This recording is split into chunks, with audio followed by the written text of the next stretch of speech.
Ils contribuent à disperser les graines souvent bien loin de leur lieu d'origine, et donc à la dissémination des diverses plantes dans la forêt.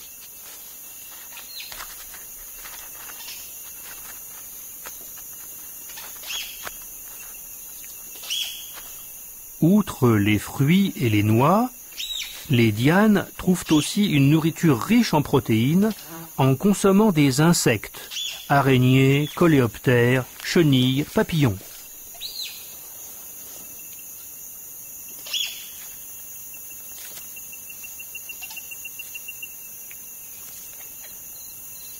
L'inconvénient avec ces petits animaux, par rapport aux végétaux, c'est qu'ils se sauvent en général.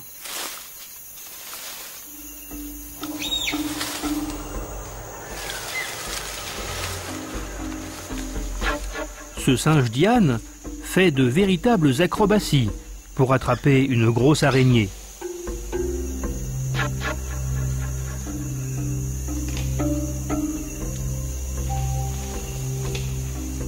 Mais même les plus grands efforts ne sont pas toujours couronnés de succès. Cette fois-ci, il en sortira bredouille. L'araignée s'échappe en se cachant sous la branche.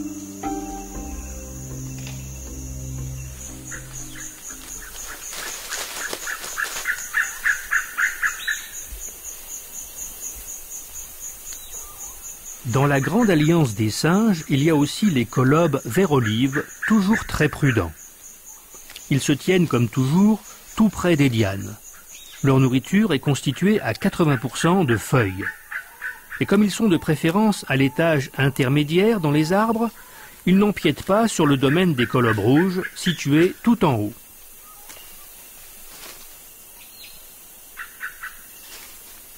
Pour les dianes, les feuilles vertes fraîches n'ont d'intérêt que parce qu'il peut y avoir des insectes dessus.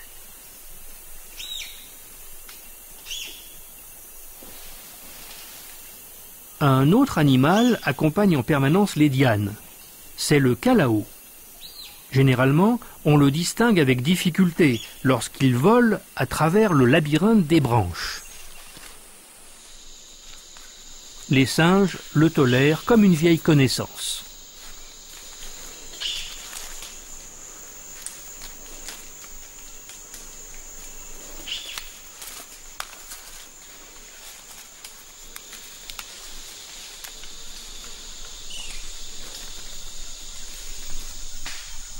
Les colobes noirs et blancs sont végétariens eux aussi. Quand il y a des feuilles fraîches, ils ne se font pas attendre.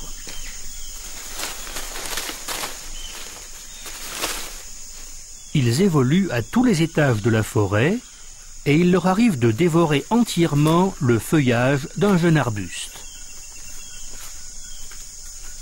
Pendant les premières semaines suivant leur naissance, leurs petits sont blancs comme le coton et si bien surveillés qu'on ne les aperçoit pratiquement jamais.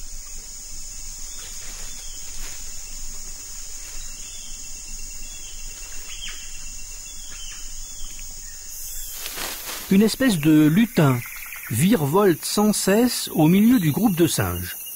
À peine l'a-t-on aperçu que déjà il a à nouveau disparu. Il s'agit de l'écureuil arboricole, qui n'est jamais bien loin quand les dianes sont là. Il se tient plutôt dans la partie basse des arbres, et il est lui aussi extrêmement vigilant.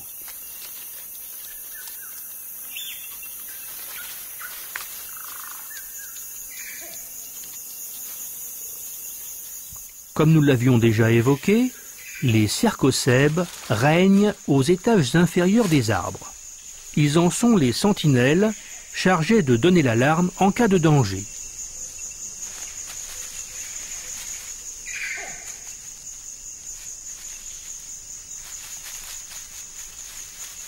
Auprès des cercocèbes, les petites antilopes de forêt se sentent aussi en sécurité. En outre, elles profitent de ce que les singes laissent tomber du haut des arbres. Les cercocèbes ont la mâchoire la plus puissante et ils arrivent même à casser les noix les plus dures. Il est vraiment étonnant de constater que des animaux aussi différents que les singes, les oiseaux, les écureuils et les antilopes puissent former une alliance. Mais ils en tirent tous profit. C'est finalement l'intérêt personnel de chacun qui est à l'origine de leur union.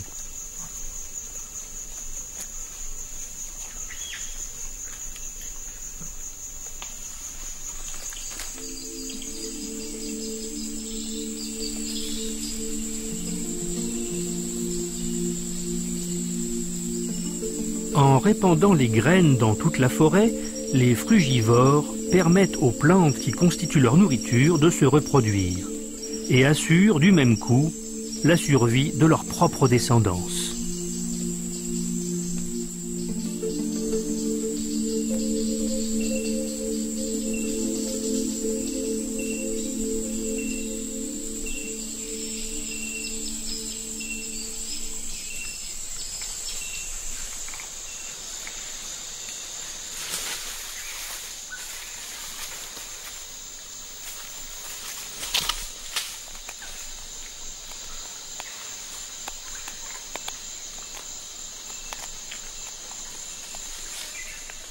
Après avoir fait ripaille, en début d'après-midi, les singes se sentent un peu fatigués. Ils profitent de la pause pour digérer, se reposer ou prendre soin de leur pelage. La forêt devient silencieuse.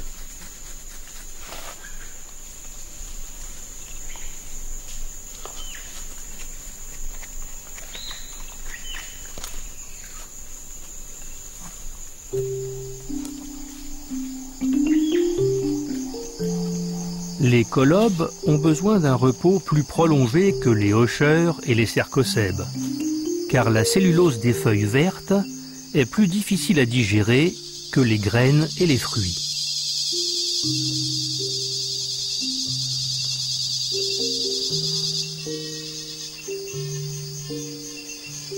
Tout le monde est content de se reposer un peu, y compris les dianes.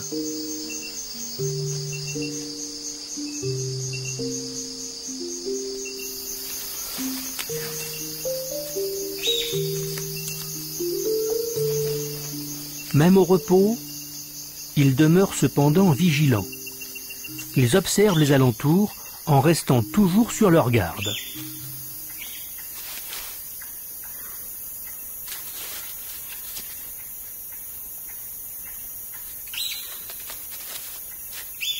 Les petits ne tardent pas à s'ennuyer et ils commencent à s'agiter.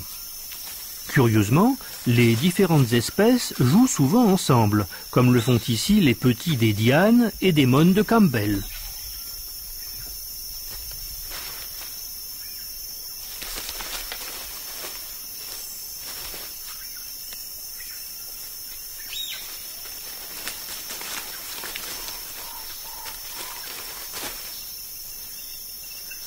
Pendant la pause de midi, les adultes ont rarement envie de jouer.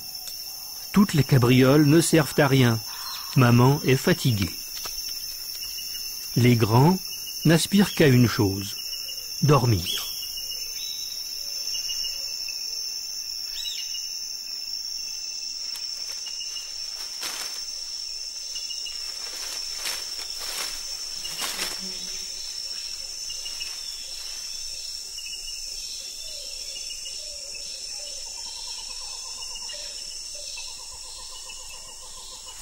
Les petits doivent s'amuser tout seuls.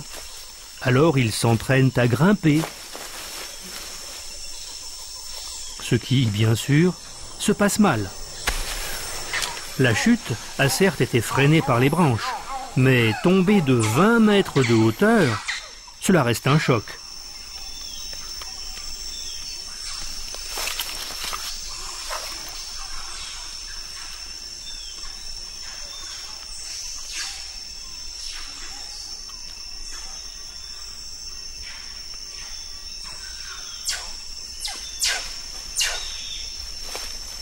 Cette fois-ci encore, ils s'en tirent bien. Mais ce n'est pas toujours le cas. Il arrive que la chute soit mortelle.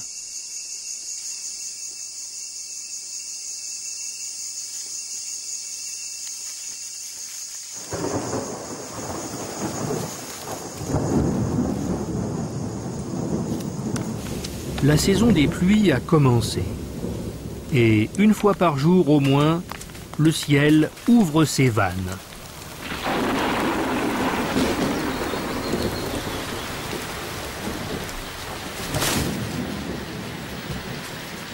Pour les scientifiques, au parc national de Taï, le travail devient alors encore plus compliqué.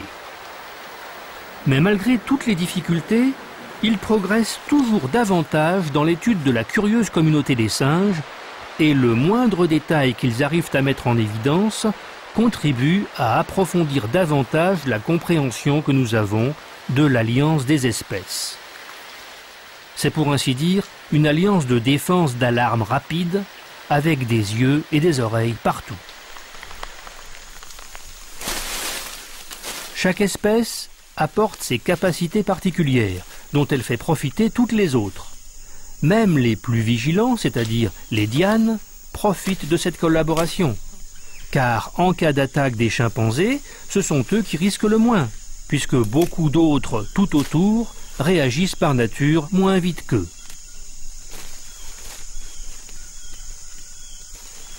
Pour repousser l'ennemi, ils joignent toutes leurs forces, que ce soit contre la panthère qui les guette sur le sol ou contre l'aigle couronné qui chasse dans le haut des cimes. Celui-ci ne peut réussir qu'en assaillant par surprise un singe isolé.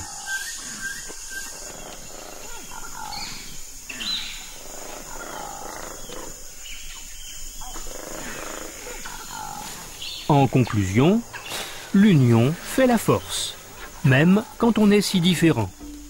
Et finalement, ils profitent tous de cette alliance de singes.